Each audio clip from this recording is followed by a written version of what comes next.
इस सुनसान जंगल में जंगली जानवरों के हमलों से बचने के लिए उसने असल में एक एरियल शेल्टर बनाया। उस दिन वह एक एडवेंचर के लिए पुराने जंगल में आया था। वह इस इलाके में घुसा और पाया कि न सिर्फ सेल फोन सिग्नल नहीं है, बल्कि जंगली जानवरों की हर तरफ महक भी है। अपने बाकी साल यहाँ सुरक्षित रूप से बिताने के लिए उसे एक मजबूत और भरोसेमंद शेल्टर बनाने की जरूरत थी। इसलिए उसे एक ऊंचा पेड़ मिला और जिंदा रहने की अपनी मजबूत इच्छा से उसने अकेले ही एक ऐसा एरियल शेल्टर बनाया जो टूट न सके। सबसे पहले उसने मोटी डालियों को बराबर दूरी पर काटा, फिर कुल्हाड़ी से पेड़ के तने के एक सिरे पर मोर्टिज और टेनन जोड़ बनाए। इन तनों को सहारे के तौर पर इस्तेमाल करके वह मुश्किल रूट सिस्टम पर कदम रख सका। एक हैंड ड्रिल का इस्तेमाल करके उसने ऊपर की ओर छेद किए, उनमें तैयार पेड़ के तने डाले। इस तरह एरियल लैडर बनाया। एक पूरी बेल का इस्तेमाल करके उसने उसे एक साथ चिपकाया और लकड़ी के चिप्स से भरकर उसे एक यूनिट बना दिया। इस तरह हिलती हुई सपोर्ट सीढ़ी तुरंत ज्यादा स्टेबल हो गई। तैयार एरियल स्टेप्स के साथ एरियल किला बनाने का अगला स्टेप शुरू हो सकता था।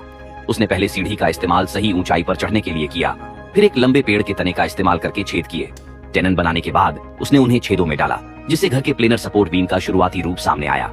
लोड उठाने की क्षमता को बेहतर बनाने के लिए उस आदमी ने क्रॉस बीम के नीचे तिरछे ब्रेस भी लगाए और मोटी बेलों का इस्तेमाल करके उन्हें एक यूनिट में प्रोसेस किया।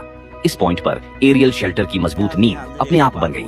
इसके बाद उसने प्रोटोटाइप को फॉलो करते हुए कुछ पतली बेलें चुनी। फ्रेम के किनारों को सुरक्षित रूप से बांधने के लिए अंदर की ओर बुना गया था।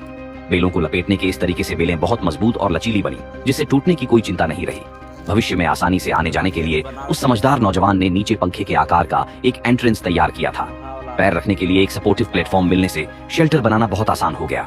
सबसे पहले उसने पेड़ के तने के चारों ओर मोटी बेलों को सुरक्षित किया, फिर ऊपर, बीच और नीचे के हिस्सों में बराबर दूरी पर मुड़ी हुई बेलों को लगाया, जिससे जल्दी से अंडे के आकार का सपोर्ट फ्रेम बन गया। सबसे मुश्किल हिस्सा बाद की बुनाई थी। वह आदमी अपने कोकून में रेशम के कीड़े की तरह आगे पीछे घूम रहा था। बेलों को पेड़ के तने के चारों ओर ऐसे बुन रहा था जैसे स्वेटर बुनते हैं। जल्द ही नीचे का हिस्सा एक एयर टाइट हेवन में बुना गया। इससे भी ज्यादा तारीफ के काबिल यह था कि उसने ध्यान से 2 ऑब्जर्वेशन ओपनिंग शामिल की, जिससे यह पक्का हो